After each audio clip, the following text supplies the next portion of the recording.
എല്ലാവർക്കും നമസ്കാരം. ഞാൻ നിത്യ. നമ്മുടെ കഴിഞ്ഞ കുറേ എപ്പിസോഡിൽ നമ്മൾ വാസ്തുദോഷം, അതിൻ്റെ പരിഹാരങ്ങൾ, ഇപ്പം പണ്ട് നമ്മൾ കേട്ടിട്ടുള്ളത് പോലുള്ള ചെറിയ ചെറിയ കാര്യങ്ങളൊന്നുമല്ല, ആധുനികമായും നമ്മൾ ഇതിൻ്റെ ഉള്ള ഓരോ വിഷയങ്ങൾ നമ്മൾ ചർച്ച ചെയ്യുന്നുണ്ട്. അപ്പം ഇത് ഒരിക്കലും അവസാനിക്കുന്നതായിട്ടോ കുറച്ച് ടോപ്പിക്കുകളിൽ മാത്രം ഒതുങ്ങുന്ന കാര്യങ്ങളല്ല. ഇതിന് ഒരുപാട് കാര്യങ്ങളുണ്ട്, നമ്മളൊക്കെ അറിയാത്തതായിട്ടുള്ള ഒരുപാട് കാര്യങ്ങളുണ്ട്. അപ്പം അതൊക്കെ നമുക്ക് പറഞ്ഞു തരാനും അതിൻ്റെ നല്ലതും ചീത്ത വശങ്ങളും ഒക്കെ നമുക്ക് പറഞ്ഞു തരാൻ സാർ ഇത് നമ്മോടൊപ്പം ഉണ്ട്. നമുക്ക് ആദ്യമേ സാറിന് സ്വാഗതം ചെയ്യാം. നമസ്കാരം സാർ. നമസ്കാരം. അപ്പോൾ നമ്മുടെ കഴിഞ്ഞ കുറേ എപ്പിസോഡുകളിൽ നമ്മൾ, ഇപ്പം ഞാൻ ഉൾപ്പെടെ എല്ലാവർക്കും അറിയാത്ത ഒരുപാട് കാര്യങ്ങൾ നമ്മൾ ചർച്ച ചെയ്തു. സാറ് നമുക്ക് ഓരോന്നും പറഞ്ഞു തന്നു. ഇന്നും ഞാൻ അതുപോലൊരു ടോപ്പിക്ക് ചോദിക്കുകയാണ്. നമ്മുടെ ഈ വാസ്തുവിൽ ഈ വാസ്തു പുരുഷൻ എന്താണ്, തെറ്റിദ്ധാരണകൾ എന്തൊക്കെയാണ്? തീർച്ചയായും വാസ്തു പുരുഷനെ കുറിച്ചുള്ള അപവാദങ്ങളും തെറ്റിദ്ധാരണകളും കൂടുതലാണ്. അങ്ങനെ ഒരു വാസ്തു പുരുഷൻ ഉണ്ട് എന്നുണ്ടെങ്കിൽ അദ്ദേഹം കരയായിരിക്കും. കാരണം ഇല്ല, അങ്ങനെ ഒരു സംഭവം ഇല്ല. അതൊരു സാങ്കല്പിക ചിത്രമാണ്. വാസ്തു ആ ചിത്രം നമുക്ക് തരുന്ന സന്ദേശം, നിങ്ങളെപ്പോലെ തന്നെ ഒരു മറ്റൊരു ശരീരമാണ് നിങ്ങളുടെ വീട് എന്ന് നമുക്ക് തരുന്നൊരു സന്ദേശമാണ്. പക്ഷെ നിർഭാഗ്യവശാൽ നമ്മുടെ ആൾക്കാർ, ആരെന്നൊന്നും പറയുന്നില്ല, കുറച്ച് ആൾക്കാർ അതിനെ വിറ്റ് കാശാക്കുകയാണ്. അങ്ങനെ ഒരു പുരുഷനുണ്ടും, അദ്ദേഹം ചരിഞ്ഞു കിടക്കുന്നു, അദ്ദേഹം പിണങ്ങി കിടക്കുന്നു, അദ്ദേഹം തൃപ്തനല്ല, പ്രീതിപ്പെടുത്തണം, അദ്ദേഹത്തിന് എന്തൊക്കെ ചെയ്യണമെന്നൊക്കെ എന്തൊക്കെ ലിസ്റ്റുണ്ട് ഇതെല്ലാം ചെയ്ത് ഒരു പുതിയൊരു കോൺസെപ്റ്റ് കൊണ്ടുവന്ന് മുന്നോട്ട് കൊണ്ടുപോയി കേട്ടിരിക്കുകയാണ്. യഥാർത്ഥ സത്യം, വാസ്തു പുരുഷൻ എന്നുള്ളൊരു സംവിധാനമോ അങ്ങനെ ഒരാളോ ഇല്ല. അത് തരുന്നത് ഒരു സാങ്കല്പിക ചിത്രം, അത് തരുന്നത് ഒരു നല്ലൊരു സന്ദേശമാണ്. നിങ്ങളുടെ മനുഷ്യ ശരീരം പോലൊരു മറ്റൊരു ശരീരമാണ് ഈ വീട് എന്നുള്ള സന്ദേശം തരികയാണ്. അപ്പോൾ അതെങ്ങനെയാണ് ആ സന്ദേശത്തെ നമ്മൾ ഉൾക്കൊള്ളുക എന്ന് വെച്ച് കഴിഞ്ഞാൽ, നമുക്ക് നോക്കാം. നമ്മുടെ ജാതക രീതികളിലൊക്കെ നമ്മൾ പറയുന്നുണ്ടല്ലോ, 1 മുഖം, 2 കണ്ണ് മൂക്ക് വായ, 3 കാത് കഴുത്ത്, 4 ഹൃദയം, 5 നമ്മുടെ മേൽവയറ്, 6 കീഴ്വയറ്, 7 കളസ്ത്രം യോനിതരം, 8 വിസർജന ഭാഗങ്ങൾ, 9 തുട, 10 മുട്ട്, 11 മുട്ടിന് താഴെ വരുന്ന മസിൽസ്, 12 പാദം. അപ്പോൾ വളരെ കൃത്യമായി നമ്മുടെ ജ്യോതിഷത്തിൽ തന്നെ മനുഷ്യ ശരീരത്തിന് 12ആയി വിഭജിക്കുന്നു. അതിന് അങ്ങനെ നിങ്ങൾ വാസ്തുവിൽ അപ്ഡേറ്റ് ചെയ്യാം. അവിടെയും ഒരു 12 ഘട്ടങ്ങളുണ്ട്, സ്ത്രീക്കും പുരുഷനും. അത് ഇടതുനിന്ന് വലത്തോട്ടും വലതുനിന്ന് ഇടത്തോട്ടും ഇങ്ങനെയുള്ള വിഭാഗങ്ങളുണ്ട്. അപ്പോൾ അതിൽ സ്ത്രീ പുരുഷൻ്റെ ഡിഗ്രി ബേസ് ഉണ്ട്. എത്ര ഡിഗ്രിക്ക് മേൽ സ്ത്രീ, എത്ര ഡിഗ്രിക്ക് മേൽ പുരുഷനെ സൂചിപ്പിക്കുന്നു. അപ്പം ആ അവയവങ്ങളും അല്ലെങ്കിൽ ആ ശരീരഭാഗവും അതുമായിട്ട് കണക്ട് ചെയ്ത് നോക്കാം. ഇത് പഠിക്കാൻ ആവശ്യമുള്ളൊരു വലിയൊരു സന്ദേശം തന്നൊരു ചിത്രമായിരുന്നു, ഒരു സാങ്കല്പിക ചിത്രം മാത്രമാണ്. പക്ഷെ നിർഭാഗ്യവശാൽ അതിനെ വിറ്റ് കാശ് തിന്നുകൊണ്ടിരിക്കുകയാണെന്നേ. ഞാനൊക്കെ പല ഭാഗത്തും കേട്ടിട്ടുണ്ട്, വാസ്തു പുരുഷനെ പ്രീതിപ്പെടുത്തുവാൻ വേണ്ടി 1 ലക്ഷത്തിനൊരു പൂജ ചെയ്തു. വാസ്തു പുരുഷന് ആഭരണങ്ങൾ അണിയിക്കേണ്ടിയിരിക്കുന്നു. അത് പറയുമ്പം ഒരുപാടായിപ്പോൾ എനിക്കത് പറയുമ്പോഴേ ദേഷ്യം. അതുകൊണ്ട് ആ സബ്ജക്റ്റേ വേണ്ട, അതെങ്ങനെയും ആയിക്കോട്ടെ, മറ്റൊരു ഉപജീവന മാർഗം. അപ്പോൾ വാസ്തു പുരുഷൻ, നിത്യ ചോദിച്ച ചോദ്യത്തിന്, വാസ്തു പുരുഷൻ എന്നൊരു സാങ്കല്പിക ചിത്രമാണ്. അത് ഉണർത്തുന്നത് നിങ്ങളുടെ മനുഷ്യ ശരീരം പോലെ മറ്റൊരു ശരീരമാണ് ഈ വീട്.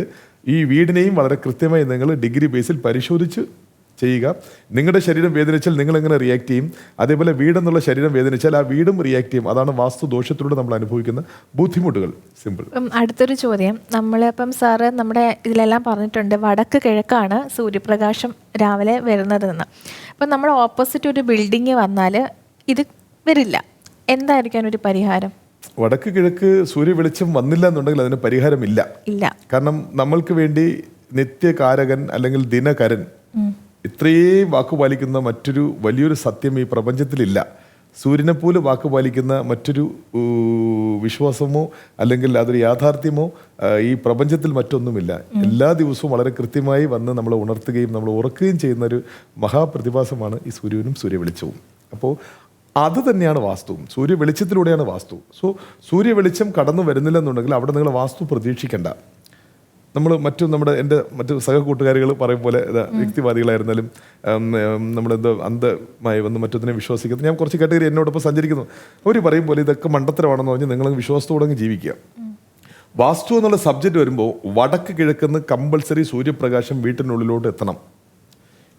ഈ ഒരു പ്രക്രിയ മാത്രമേ വാസ്തു പൂർണ്ണമാവുന്നുള്ളൂ. കാരണം സൂര്യനുള്ളിലെ കിരണങ്ങളും ആ കിരണങ്ങൾക്കുള്ളിലിരിക്കുന്ന മറ്റ് സമ്പത്തുകൾ, അൾട്രാവയലറ്റും ഇൻഫ്രാറെഡും ഗാമ റേസ്, എക്സ്റേ റേസ്, ഇതുപോലത്തെ മറ്റ് ഘടകങ്ങളും കൂടെ ചേർന്ന് ഈ പ്രകാശത്തിലൂടെ വീട്ടിനുള്ളിലോട്ട് വരുന്നു.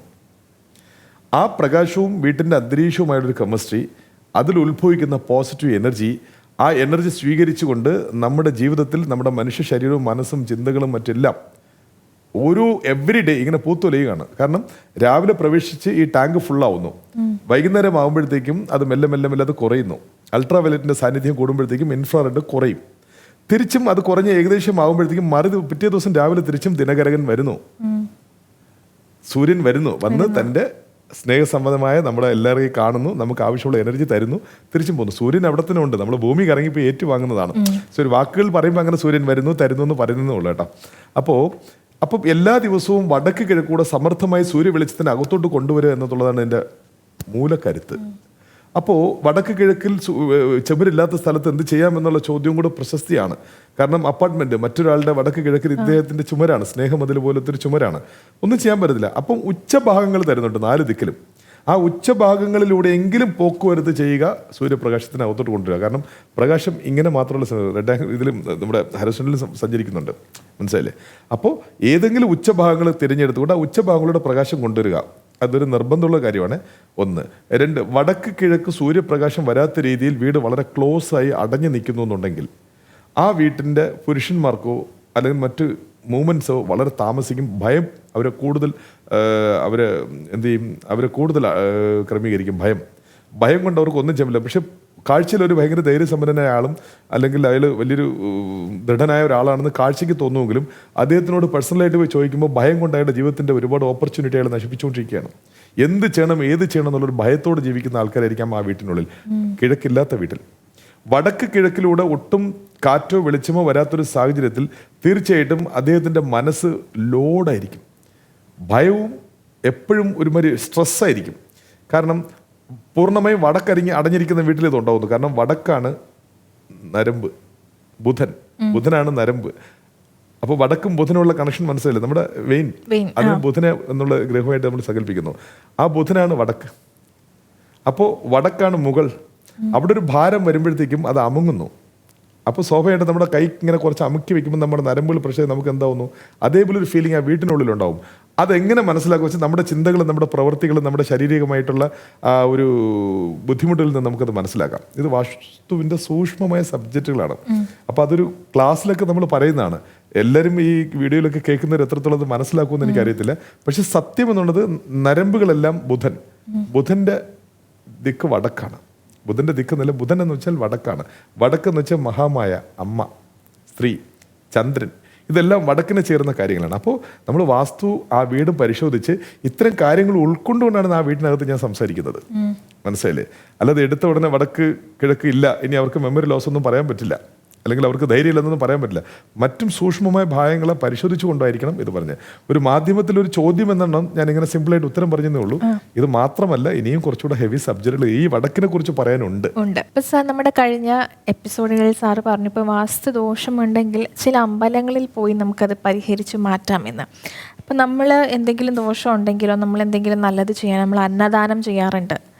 ഈ അന്നദാനമൊക്കെ ഈ വാസ്തുവിനൊരു പരിഹാരമാണോ? അന്നദാനം, വസ്ത്രദാനം എന്നുള്ളതൊക്കെ. അന്നദാനം എന്നുള്ളത് ദാനങ്ങളിൽ ഏറ്റവും ടോപ്പ് ദാനങ്ങൾ എന്ന് പറയുന്നത് അന്നദാനമാണ്. അങ്ങനെ 3 ദാനങ്ങളെ പ്രശസ്തിയുള്ളൂ. നമ്മുടെ ശാസ്ത്രങ്ങളിലും അത് കൂടുതൽ ഹൈലൈറ്റ് ചെയ്യുന്നു. അന്നദാനം, വസ്ത്രദാനം, വാഗ്ദാനം. അപ്പൊ അന്നദാനം നിങ്ങൾ കേട്ടിട്ടുണ്ട്, വസ്ത്രദാനം കേട്ടിട്ടുണ്ട്, വാഗ്ദാനം കേട്ടിട്ടുണ്ടോ? വാഗ്ദാനം കേട്ടിട്ടില്ല. വാഗ്ദാനം എന്നൊരു ദാനമുണ്ട്. ഈ ദാനം എന്തിനെ സൂചിപ്പിക്കുന്നു വെച്ചാൽ, അന്നദാനം എന്ന് വെച്ചാൽ നമ്മളൊരു പൊതി ചോറ് വിശക്കുന്ന ഒരു മനുഷ്യന്, അത് അർഹിക്കുന്ന ഒരു മനുഷ്യന് നിങ്ങളൊരു പൊതി ചോറും ആ ചോറിലൂടെ അദ്ദേഹത്തിന്റെ വിശപ്പോടെ അടങ്ങുന്നുണ്ടെങ്കിൽ ആ സോൾ സെറ്റിൽമെന്റില്ലേ, അവിടെ അതിൻ്റെതായ ഫലം നിങ്ങൾ അനുഭവിക്കുന്നു. ഒരാൾക്ക് ഭക്ഷണം കഴിച്ച ഒരാളാണ് വീട്ടിൽ പോകുന്ന വഴിയില്ലേ വേറെ ആരെങ്കിലും കഴിക്കട്ടെന്ന് പറഞ്ഞാൽ അത്യാഗ്രഹം കൊണ്ട് മേടിക്കുന്നത് അന്നദാനത്തിൽ വരില്ല. അപ്പം യഥാർത്ഥ അനുവദനീയമായ അല്ലെങ്കിൽ യഥാർത്ഥത്തിന് അതിന് യോഗ്യനായ ഒരാൾക്ക് അന്നദാനം ചെയ്ത ആ വ്യക്തി അതിൽ വിശപ്പ് അടങ്ങുന്നു, ആ സമയത്തുള്ള സോൾ സെറ്റിലിന് അത് പ്രയോജനമുണ്ട്. 2, വസ്ത്രദാനം. വസ്ത്രദാനം എന്ന് വെച്ചാൽ നിങ്ങളങ്ങനെ ജീൻസ് പാൻറ്റോ കുർത്തയോ സെൽവാണിയോ അല്ലെങ്കിൽ മറ്റൊന്നുമില്ല, ഒരു തോർത്ത് മേടിച്ച് കൊടുത്താലും അത് വസ്ത്രദാനം തന്നെയാണ്. എപ്പോഴും എന്നെ ശ്രദ്ധിക്കുക, ദാനങ്ങളായിട്ട് നിങ്ങൾ എന്തെങ്കിലും വിചാരിക്കുന്നു എന്നുണ്ടെങ്കിൽ നിങ്ങളുടെ കൺമുമ്പിലുള്ള ദൈവങ്ങളെ നിങ്ങൾ കാണുക. ജീവിതത്തിൻ്റെ എല്ലാ ഘട്ടങ്ങളിലും വിഷമം അനുഭവിച്ച് നാളത്തേക്ക് എന്ത് ചെയ്യാമെന്ന് ആലോചിക്കുന്ന നിങ്ങളുടെ കൺമുമ്പിലൂടെ സഞ്ചരിക്കുന്ന ദൈവങ്ങളെ നിങ്ങൾ ആദ്യം കാണുക. അവർക്ക് ഈ 3 ദാനങ്ങൾ നിങ്ങൾക്ക് ചെയ്യാം. 1 അന്നദാനം, 2 വസ്ത്രദാനം, ഒരു തോർത്തായിരുന്നാലും, 3 വാഗ്ദാനം. ഈ വാഗ്ദാനം എന്നുള്ളതിന് കുറച്ച് കാലം കഴിഞ്ഞവർ മാറ്റി അമ്പലങ്ങളിലുള്ള നേർച്ചയാക്കി മാറ്റിക്കളഞ്ഞു. ഇത് മനുഷ്യന് കൊടുക്കേണ്ട ദാനത്തിലൊന്നാണ് ഈ വാഗ്ദാനവും. അതിനെ ക്രമീകരിച്ച് ഇവർ കറക്റ്റായിട്ട് ഇവരെല്ലാം പൈസ ഈ എല്ലാ സ്ഥാപനങ്ങളും വിശ്വാസ സ്ഥാപനങ്ങളെല്ലാം മണി മൈൻഡഡ് ആണ് ഇപ്പം. അപ്പം കുറച്ച് കാലം കഴിഞ്ഞപ്പം ഈ വാഗ്ദാനത്തിനെ മാറ്റി എന്തായി നേർച്ചയാക്കി അവർ. ഞാനിത് വന്ന് ചെയ്തോളാമേ, ഞാനിത് വന്ന് ചെയ്തോളാമേ. അപ്പം അമ്പലങ്ങളും പള്ളികളും മറ്റു സ്ഥാപനങ്ങളെല്ലാം ബലിഷ്ടമായി. ഈ വാഗ്ദാനവും എന്നുള്ളത് ഒരു മനുഷ്യൻ കൊടുക്കേണ്ടതായിരുന്നു. ഈ ദാനങ്ങളിൽ ഒന്നാണ് വാഗ്ദാനം.